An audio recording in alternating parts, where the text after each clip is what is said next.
অযোধ্যার মহাপরাক্রমশালী রাজা সাগর তার রাজ্যের অখণ্ডতা ও দেবতাদের সন্তুষ্টির জন্য অশ্বমেধ যজ্ঞের আয়োজন করেছিলেন। এই যজ্ঞ ছিল এক অনন্য শক্তি প্রদর্শন ও পুণ্যলাভের পথ। মহর্ষি ঋচিক, আমি অশ্বমেধ যজ্ঞের মাধ্যমে দেবতাদের সন্তুষ্ট করতে চাই। এই যজ্ঞ যেন সফল হয় তার জন্য সব ব্যবস্থা করা হোক। মহারাজ, অশ্বমেধ যজ্ঞ মহৎ, তবে একে ব্যর্থ করার ষড়যন্ত্র হতে পারে। আপনাকে সাবধান থাকতে হবে। আমার পুত্রগণ ও সেনারা অশ্বের নিরাপত্তা দেবে। দেবতাদের কৃপায় যজ্ঞ অবশ্যই সফল হবে। রাজা সাগরের যজ্ঞের খ্যাতি স্বর্গ পর্যন্ত পৌঁছয়। দেবরাজ ইন্দ্র বুঝতে পারলেন যজ্ঞ সফল হলে সাগরের খ্যাতি স্বর্গের দেবতাদের অতিক্রম করবে। তাই তিনি চক্রান্ত করলেন। রাজা সাগর যদি অশ্বমেধ যজ্ঞ সম্পন্ন করেন তবে তাঁর প্রতাপ স্বর্গের চেয়েও উজ্জ্বল হবে। এটা হতে দেওয়া যায় না। আমাকে কিছু করতে হবে। ইন্দ্র অশ্বটিকে চুরি করে কপিল মুনির অগোচরে তার আশ্রমে রেখে দিলেন।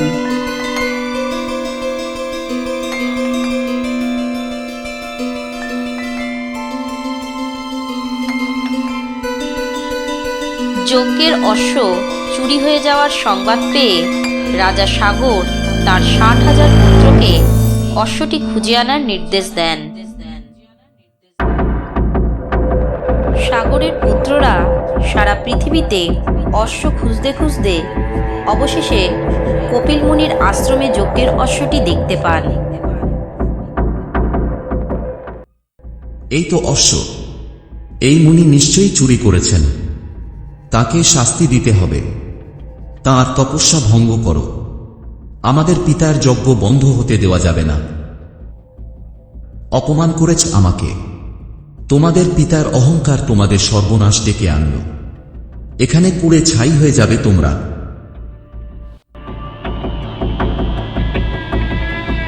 60,000 পুত্রের মৃত্যু সংবাদ শুনে রাজা সাগর শোকে ভেঙে পড়লেন। তিনি কপিল মুনির কাছে ক্ষমা প্রার্থনা করতে গেলেন। হে মুনি, আমার পুত্রগণ ভুল করেছে, তাদের জন্য ক্ষমা করুন। তোমার অধস্তন তৃতীয় পুরুষের কঠোর তপস্যা পৃথিবীতে গঙ্গার অবতরণ ঘটাতে পারবে। গঙ্গার স্পর্শে তখনই তোমার পুত্রদের আত্মা মুক্তি পাবে। 60,000 পুত্রের শোকে রাজা সাগর রাজ্য শাসনে আর মনোনিবেশ করতে পারছিলেন না। তিনি তার জ্যেষ্ঠ পুত্র অংশুমানের পুত্র দিলীপের হাতে রাজ্যের দায়িত্ব তুলে দেওয়ার সিদ্ধান্ত নিলেন। পুত্র দিলীপ, আমি আর রাজ্য শাসন করতে পারছি না। শোক আমার মনকে দুর্বল করেছে। এখন থেকে রাজ্যের দায়িত্ব তোমার হাতে তুলে দিচ্ছি। প্রভু, আপনার স্নেহ এবং আশীর্বাদ আমার পাথে হবে। আমি সর্বদা রাজ্যের মঙ্গলার্থে কাজ করব। তোমাকে শুধু রাজ্যের নয়, আর অভিশপ্ত পুত্রদের মুক্তির উপায়ও খুঁজতে হবে। আমি সন্ন্যাস গ্রহণ করতে চাই। আমার উত্তরসূরি হিসেবে তোমার দায়িত্ব দ্বিগুণ। রাজা দিলীপ ছিলেন অত্যন্ত ন্যায়পরায়ণ ও প্রজাবৎসল। দীর্ঘকাল নিঃসন্তান থাকার পর তিনি একটি পুত্র সন্তান লাভ করেন, যার নাম রাখেন ভগীরথ। ভগীরথ ছিলেন বংশের সৌভাগ্যের প্রতীক। মহারাজ, এই শিশু শুধু আপনার নয়, পুরো রাজ্যের সৌভাগ্যের প্রতীক। এর জন্যে আপনাদের অভিশপ্ত পূর্বপুরুষদের মুক্তির পথ খুলবে। আমি এই সন্তানের মধ্যে আমার পিতৃঋণ ও পূর্বপুরুষদের মুক্তির সম্ভাবনা দেখছি। এর ভবিষ্যৎ অত্যন্ত মহৎ হবে। যৌবনে পৌঁছানোর পর ভগীরথ তার পিতার কাছ থেকে তাদের বংশের অভিশপ্ত অতীত ও কপিল মুনির অভিশাপের কাহিনী জানতে পারেন। পিতা, আমি জানতে চাই আমাদের বংশের অতীত সম্পর্কে। প্রাসাদে কেন কোনো উৎসব হয় না? কেন প্রপিতামহ মহারাজ সন্ন্যাস নিয়েছিলেন? পুত্র, আমাদের বংশের এক মর্মান্তিক ইতিহাস আছে। তোমার প্রপিতামহ সাগর রাজার 60,000 পুত্র কপিল মুনির অভিশাপে ধ্বংস হয়েছিলেন। তাদের আত্মা মুক্তির অপেক্ষায় আজও কপিল মুনির আশ্রমে রয়েছে। পিতা, তাদের আত্মার মুক্তির উপায় কি? তপস্যা করে গঙ্গাকে পৃথিবীতে আনতে হবে। কেবল গঙ্গার পবিত্র জলই তাদের মুক্তি দিতে পারবে। তবে এটি সহজ নয়। বহু বছর কঠোর সাধনা প্রয়োজন।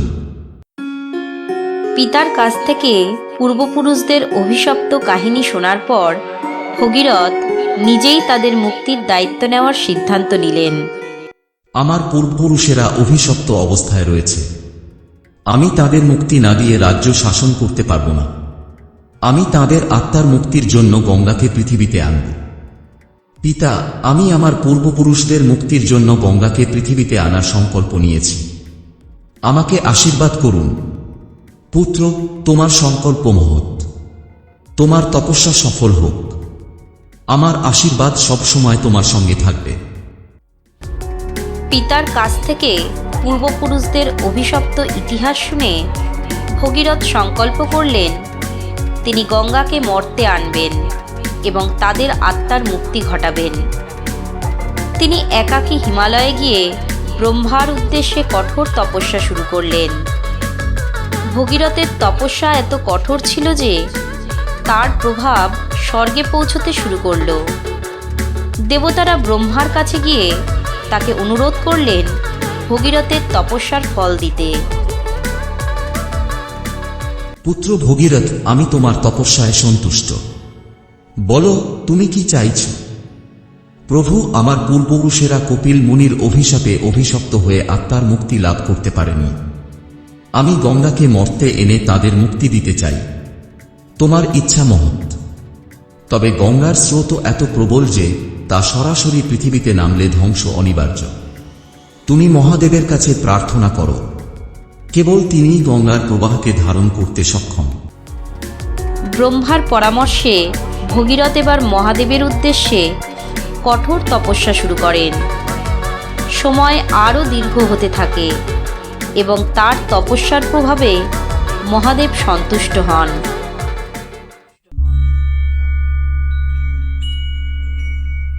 পুত্র ভগীরথ, তোমার তপস্যা আমায় সন্তুষ্ট করেছে। বলো, কি চাইছ? মহাদেব, আমি আমার পূর্বপুরুষদের মুক্তি দিতে চাই। ব্রহ্মার পরামর্শে আমি গঙ্গাকে পৃথিবীতে আনতে চাই। তবে গঙ্গার প্রবাহ পৃথিবীকে ধ্বংস করতে পারে।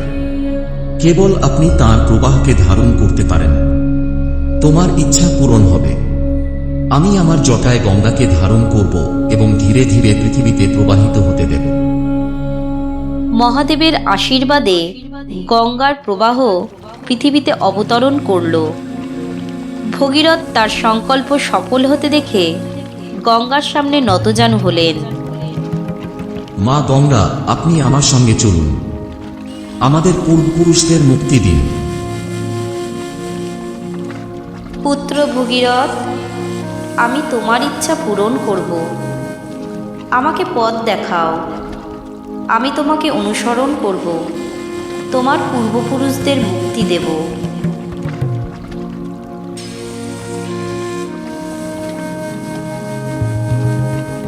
মহাদেবের কৃপায় গঙ্গার প্রবাহ ধীরে ধীরে মর্তে ছড়িয়ে পড়ল। ভগীরথের কঠোর তপস্যা এক মহৎ লক্ষ্য পূরণের দিকে এগিয়ে গেল।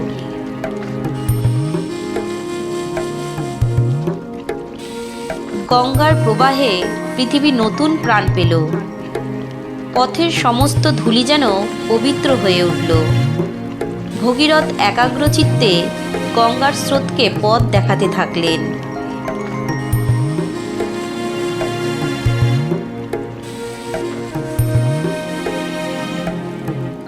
অবশেষে দীর্ঘ পথ পেরিয়ে ভগীরথ গঙ্গাকে নিয়ে কপিল মুনির আশ্রমে পৌঁছলেন। এই দিনটি ছিল মকর সংক্রান্তির পুণ্যলগ্ন, যখন সূর্যদেব মকর রাশিতে প্রবেশ করেন। মা গঙ্গা, আপনার পবিত্র জল কপিল মুনির আশ্রম স্পর্শ করল। এখন আমার পূর্বপুরুষদের আত্মা মুক্তি লাভ করুক। তোমার পূর্বপুরুষদের আত্মা এখন পবিত্র হবে, শাপ মুক্তি ঘটবে এবং তারা স্বর্গে প্রবেশ করবেন।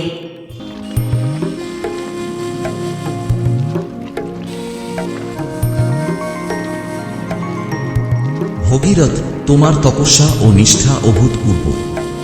তোমার পূর্বপুরুষদের মুক্তি ঘটল। গঙ্গা শুধু তোমার জন্য নয়, সারা পৃথিবীর জন্য পবিত্রতার প্রতীক হয়ে রইল।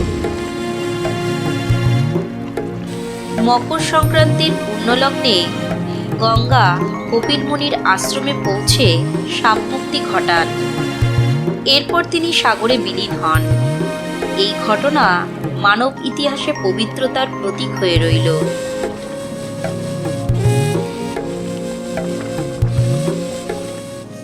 মকর সংক্রান্তির দিন লক্ষ লক্ষ তীর্থযাত্রী গঙ্গাসাগরে সমবেত হন। তাদের বিশ্বাস, এখানে স্নান করলে পাপমোচন হয় এবং মুক্তিলাভ করা যায়। গঙ্গাসাগরে স্নান করলে আত্মা পবিত্র হয়। আমরা প্রতি বছর এখানে আসি। গঙ্গা মা এবং কপিল মুনির আশীর্বাদ আমাদের জীবনের সমস্ত বাধা দূর করবে। জয় মা গঙ্গা, জয় কপিল মুনি। গঙ্গাসাগরের এই পুণ্য তীর্থ আজও ভক্তি ও বিশ্বাসের এক চিরন্তন উদাহরণ হয়ে আছে। আর তাই বলা যায়, সব তীর্থ বারবার, গঙ্গাসাগর একবার।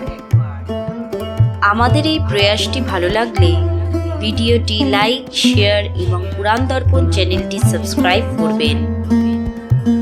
নমস্কার।